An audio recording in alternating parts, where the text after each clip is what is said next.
Dear ladies and gentlemen, excellencies, dear friends, dear Marat, Madam Terhi Hakalo, Excellence Zekhovsky. Today is a really important day. I think for the long time that I'm being here, we are looking for many opportunities and to speak, to open up the region. I really appreciate the leadership of the Brussels Energy Club to put us all together and to have this first-hand experience from the region, from the diplomatic corps represented here in this room today.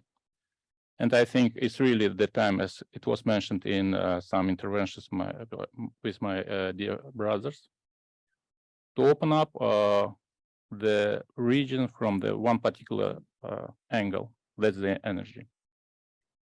So once again, I'm glad to welcome you and express my sincere gratitude, as I mentioned before, to the Brussels Energy Club, to all the participants, panelists that are going to speak today in this very important forum. Energy instability, as it was mentioned today already, and the growing impact of global climate change highlight the need for massive increase in investment in clean energy. It's no secret.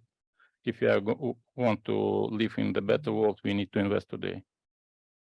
For the countries of Central Asia, ensuring universal access to reliable and clean energy sources is one of the most important goals on the path to achieving sustainable development. In 2020, the concept for supply of electric power in Uzbekistan until 2030 was adopted. Its strategic goal is to provide the population and the country's economy, which is growing, with the electricity and competitive prices, as well as the development of a balanced energy sector. The concept provides for modernization and construction of power plants using energy-efficient technologies and renewable energy sources, especially solar energy. As it's well known, Uzbekistan has more than 330 sunny days a year, and the potential for solar energy is huge. By 2030, it is planned to increase the renewable energy generation capacity to 25,000 megawatts, increasing its share from the current 14% to 40%.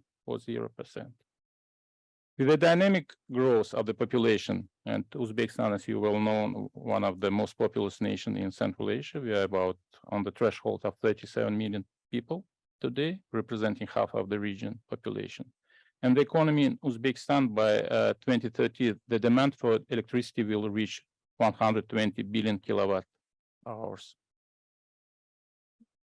Experts believe that if this demand is met by the traditional way of burning natural gas and coal, an additional 13.7 billion cubic meters of gas will be required by this time. However, the transition to green electricity supply will save us of additional volumes of gas and prevent the growth of emissions of 37.4 million tons of CO2. So it is planned that by 2030, the electricity generation from green energy volumes will reach in Uzbekistan 120.8 billion kilowatt hours. Particular attention will be paid for the affordable energy supply of regions with a shortage of electricity. What is especially significant, the reforms in Uzbekistan have opened the way for international private investment in renewable energy projects. As it was mentioned in the intervention of Ambassador of Turkmenistan, we also welcome, Uzbekistan very much welcomes the foreign investment, the private foreign investment, foreign direct investments, especially in the energy sector. The state gives long-term guarantees for the purchase of green electricity in our country. Tenders are organized with support of international organizations. For the accelerated development of renewable energy sources, it is planned to widely use public-private partnerships in our country. The International Finance Corporation, part of the World Bank Group, is helping Uzbekistan to structure private-public partnership projects in the field of renewable energy. For example, in 2019, Uzbekistan became the first country outside Africa to join the World Bank Group Scaling Solar Program. There are a number of different projects which are underway. I'm not going to list all of them. Today, we are expecting that our colleagues from Tashkent will be briefing you online.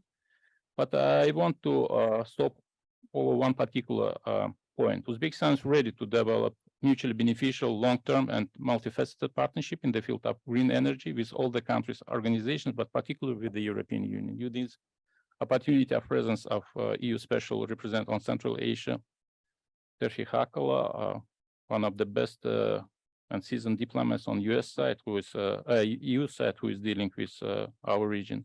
I would like just to underscore how important the energy sector for Central Asia, for Uzbekistan. For example, at the second leaders meeting on Central Asia and European Union recently held in Kyrgyzstan, in Cholpanata, the president of Uzbekistan, His Excellency Shavkat Mirziyoyev, proposed to implement joint regional projects in the field of green energy using advanced European knowledge and technologies. Uzbekistan also invited the European Union to co-organize the first International Climate Forum, which will be held this autumn as part of the Samarkand Solidarity Initiative for Common Security and Prosperity. We very much welcome the EU initiatives such as EU-funded Project Sustainable Energy Connectivity in Central Asia, SECA for 2022-2026.